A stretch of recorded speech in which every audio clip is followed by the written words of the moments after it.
Thank you, Larry. Hello, everyone. I'm Aline McMahon, President and CEO of Crown Agents USA, and we're very pleased to be a sponsor of today's event. Let me take a few moments to tell you about our very distinguished keynote speaker, Erik Solheim. Erik is chairman of the Development Assistance Committee, the DAC, of the Organization of Economic Cooperation and Development, or the OECD. In case these are not household names to you, the OECD was formed in 1961. It has 34 member states from Europe, North and South America, and Asia Pacific.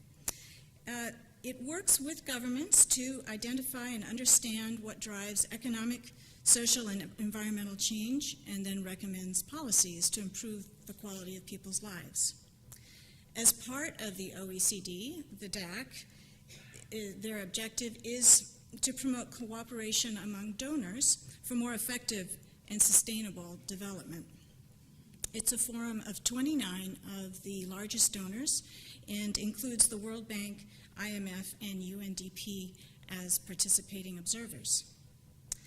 Now, the DAC is positioned to help all of us who are working toward the achievement of the 2030 Sustainable Development Goals, and Erik is uniquely qualified to be chairman of the DAC. He brings an unusual combination of expertise in international development, the environmental issues, as well as peace and conflict, all of which, of course, are central to the SDGs. Erik became chairman of the DAC in 2013 after some 30 years in Norwegian politics and success in several arenas.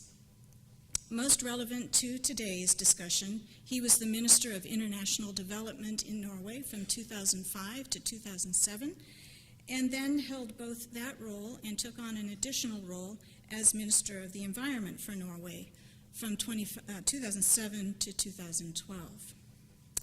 And it is probably not a coincidence that during his time as minister, the Norwegian foreign assistance reached 1% of its national gross income, the highest in the world.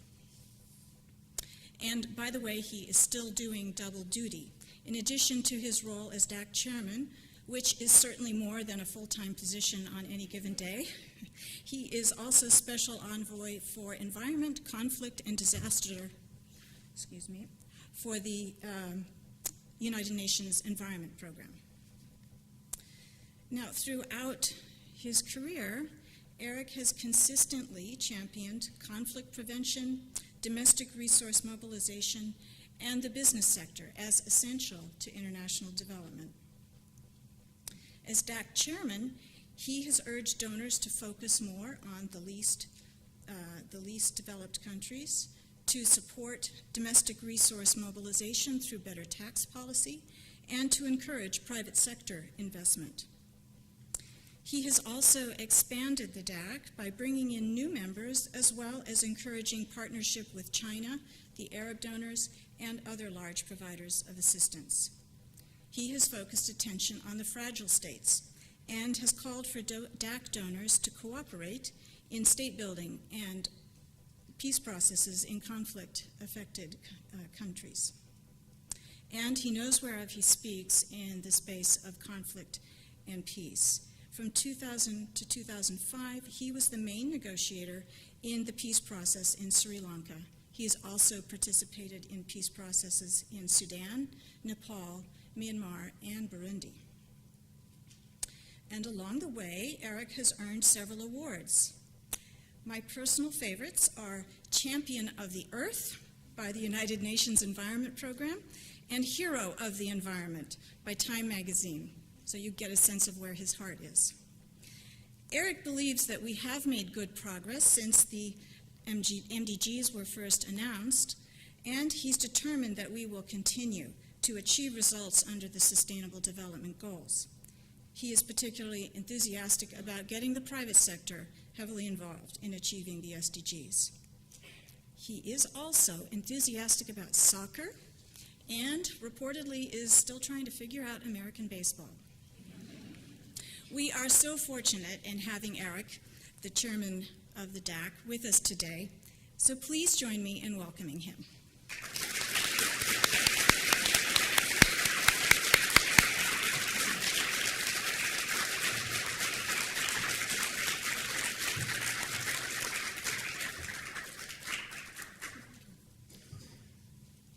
Thank you so much for your kind words. I feel so privileged to be here in the most important city for politics on the planet, speaking to an audience with much greater knowledge of development issues than I do have.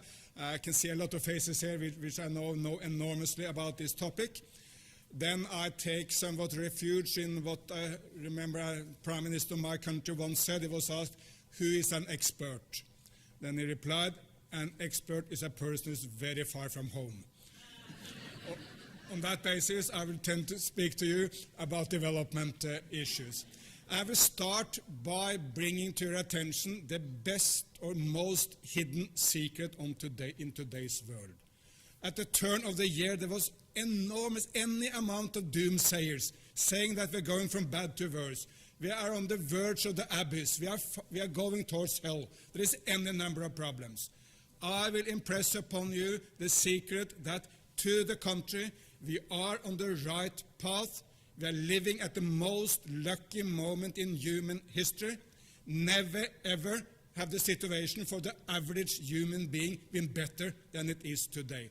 The average human being is much taller. In Europe, we are 11 centimeters taller than we were in the 19th century. We are much fatter, but basically for good. We are much better educated, and we are living much longer lives. When I was born, life expectancy, ladies and gentlemen, on the planet was 46 years. Now it's 70. From Adam and Eve to Winston Churchill and Franklin D. Roosevelt, there was hardly any progress. And then it went like that into long life. My mother is 92, still fit. Not everyone on the planet can have that luck, but more and more people are lucky to live long lives. So let's celebrate this progress. In 2015 was the first year in human history there was not one single polio case at the entire continent of Africa.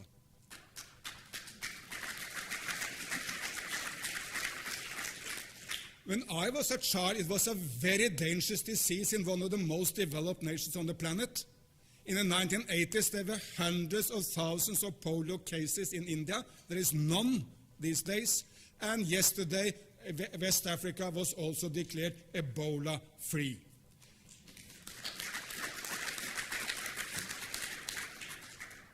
We have reduced child mortality by half since 1990. We have reduced extreme poverty by half since 1990. 7 million children who were dying in 1990 are today living up in this world. That provides for a huge number of happy mothers and fathers. True, these children were not dying in one big incident covered by Fox News and New York Times. They were dying one by one in the cabins and huts all over South Asia and Africa and to some extent other parts of the world. They were not missed by anyone but the parents, and there was not a lot of big fuss about the children dying. But what an enormous progress. In Ethiopia alone, one of the most successful developing nations, child mortality has been reduced by 2/3. That saves more lives than all dying in all global wars and terrorism combined. But again, of course, not covered by anyone, not mourned by anyone, but the parents in the cabins all over this big nation of Ethiopia. So there is enormous progress from any measure when it comes to economic and social development. Then you will say, no, but violence, there is more violence. Again, absolutely wrong. There has never been a point in human history where the chance of any individual, you, but also in Africa, Latin America, wherever, of being killed in violence has been so low as today. If the past was another country, it was a much more violent country.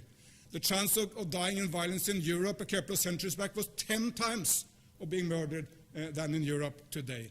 2015 was the least violent year in the history of the city of New York, measured by the police of New York.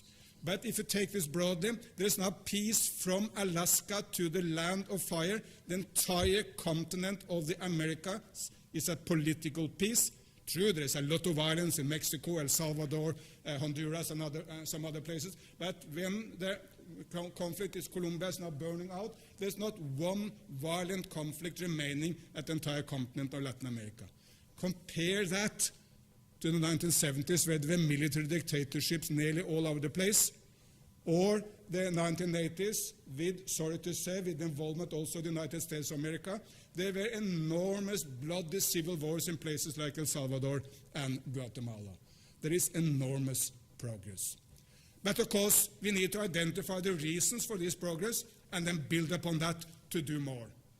And we need to place the caveat that if I go to Syria tomorrow and tell a mother there who saw her children dying yesterday that on average we are doing fine on the planet, it will not convince her. We all understand. People are not living average lives. They are living their life, and they want progress in their life. So we should build upon what we have been successful in and do more of that. And let me identify 4 reasons why we are successful. Number 1, we have much better and stronger states. Forget the right-wing message you sometimes hear in the United States of America and some other places that you don't need the state. You need the state to frame the market, to provide for peace, to provide for security, to simply set the direction for the nation's life. In the 1960s, a young man was seen on TV in Singapore. He was weeping. Singapore had been kicked out of the Malaysian Federation, and he didn't know what to do. At that time, the GDP per capita in Singapore was $450 American. When this young man, Lee Kuan Yew, last year left for God, where he deserved definitely a place in the neighborhood of God, when he left for God, the GDP per capita of Singapore was $55,000. In many ways of measuring it, the average citizen of Singapore is richer than the average citizen of the United States of America or my nation, Norway.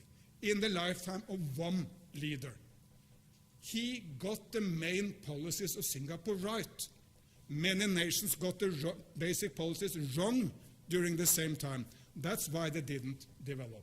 Compare, if you really want to study development, go to Panmunjom, the border point between North and South Korea. That's the best point on the entire planet to study development. North of the border, absolute destitution, stunted children, brutal dictatorship. South of the border, Samsung telephones, YouTube videos covering Gangnam Style, beautiful democracy, enormous, Samsung is the only competitor to Apple, a beautiful democratic society on the path to resolve most problems for the people. What's the difference? Same religion, same history, same, I guess, indigenous of the people, same race, same everything, but one factor, the difference in policies. South Korea basically got the policies right. North Korea basically got the policies wrong. The average South Korean, it's incredible, is 390 times richer. 390 times richer than the grandparents were in 1955, the year I was born. At that time, children of Seoul were going hungry to bed, and they were dying during the winters in the city of Seoul. Today, the South Koreans are close to American living standards and doing very, very well. So policies is number 1. You need a strong development-oriented state. Secondly, you need a market-based economy. Surprisingly, for very, very long, the development community of the world rejected the market. We thought that basically poverty came from the usurpation of Africa and other places through colonialism. Undue profits were the reason behind the poverty. The contrary, of course, was the case. It was the lack of investment, the lack of private sector, which brought poverty. This debate about the role of the private sector was not won by economists, not by development activists like yourself, not by me. The debate was won by the Lee Kuan Yews, the Pak Chung-hees, the Deng Xiaopings of this world, all those leaders who applied the forces of the market, made it easy to invest, and applied the strong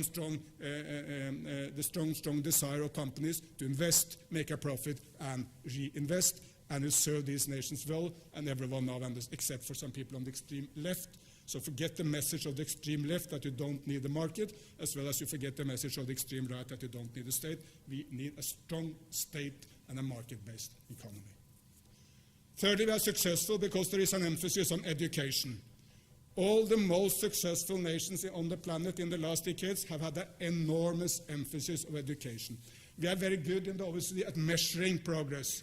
We are measuring education all the time, and the message is very clear. Very sorry to say for our white Anglo-Saxon Americans or Europeans, but the Asians are far better than us. Asians are far better in the United States of America also, but all the most successful nations on the planet when it comes to education are Asians. Singapore, South Korea, Japan, China, and astonishingly, Vietnam. Who would at the time of the Vietnam War think that the average 15-year-old in Vietnam in the year 2016 is doing better in school than the average 15-year-old in the United States of America or Norway? Obviously, the Vietnamese is spending, I guess, a tenth of the amount of money per student as you are doing or we are doing, but still the results are better. Maybe because they have such a determined focus on progress. Maybe they're investing in the teachers in a better way than we do, but at least they turn around the old path where we could run around the world telling the people how they should do.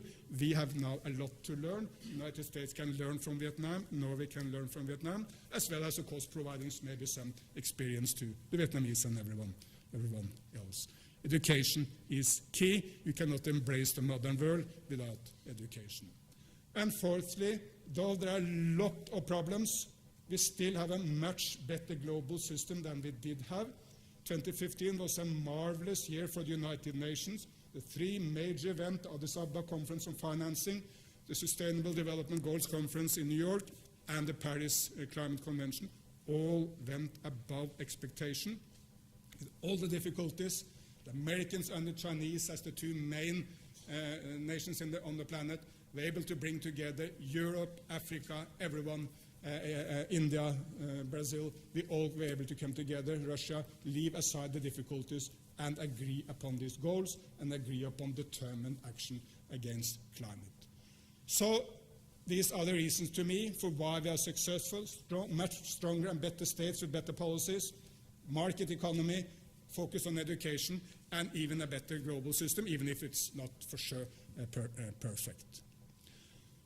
So what's then the way forward? What are the issues we need to attack to have more progress? So we should build upon these successes. Let me identify three major problems. Though the world is more peaceful than at any other point in human history, of course we do have a number of crises, civil wars, ethnic issues, terrorism. This is hampering progress. More and more the extreme poor of the world will be living in the war-torn states, because those states who provide for peace and good policies are rapidly developing. China will for sure remove any sort of extreme poverty by 2030. There is, no the slightest doubt about that. But those nations in a crisis, the Central African Republics, the South Sudans, the Somalias of this world, many poor people will remain there for the very simple reason that if you invest in a school today, that school may be burnt down tomorrow. If you train a teacher today, that teacher may be killed tomorrow. So it's very, very hard to have development. And we are not as good as working with the fragile and difficult states as we are in working with the more normal states. We need a much stronger focus on preventive diplomacy. My nation, Norway, is every year handing out the Nobel Peace Prize. No one has got the peace process up to now for preventive diplomacy. A good number of people have got the peace process for starting a war, continuing the war, but then bringing to an end the war they themselves started. Which is, of course, good. But we need preventive diplomacy to act at an early stage where there may be a crisis. It's hard to determine. We can't predict it with certainty, but we need to be a lot better on that. And we need to be a lot better to bring the international community behind peace process, spend our money so that it provides for peace, and we need to do it in particular in all these crises which are somewhat off the media agenda. Syria is the biggest crisis of our time, can only be resolved with determined action of all the regional and global actors, United States of America and Russia, Saudi Arabia and Iran, Turkey. Everyone needs to come together if we want to find a solution there. But there are a number of crises, typically South Sudan or Central African Republic, which are not in the limelight, where there is very limited attention from global leaders, and we need to bring these crises up. Think of the fact that tens of thousands of people were killed in South Sudan, Nuers killing Dinkas, Dinkas killing Nuers, completely ethnic, and maybe half the population of the entire country of South Sudan are now displaced and living in utter problems, and 50% of their children are not even attending school because of this situation. So we need a stronger focus on the conflict-ridden nations, but still reminding ourselves that more people are living in Indonesia alone than in all war-torn states on the planet combined. So yes, and Indonesia is one of them. There was a terrorist attack there today with 7 dead. That is one of the most successful nations on the planet with fantastic progress on all parameters. In the 1980s, as late as the 1980s, life expectancy in Indonesia was in the 40s, and now it's in the 70s. It's like that. So, secondly, we are not doing as well on the environment as we are doing on development. And the beauty of the new agenda is that this is integrated. In the past, we did environment, and people saw it as an impediment to development, and other people developed society and they saw environment as a problem, or at least someone you resolve when first you have development, you pollute a lot, and afterwards you resolve the problem. That cannot continue. The future is to integrate environment and development from the very beginning. That's at the core of the Sustainable Development Goals. They're not separate goals, it's one agenda, and we need to integrate in a way we were not able to do in the past. And for that integration, business will have to take a lead. That, to me, was also the main reason why Paris was so successful.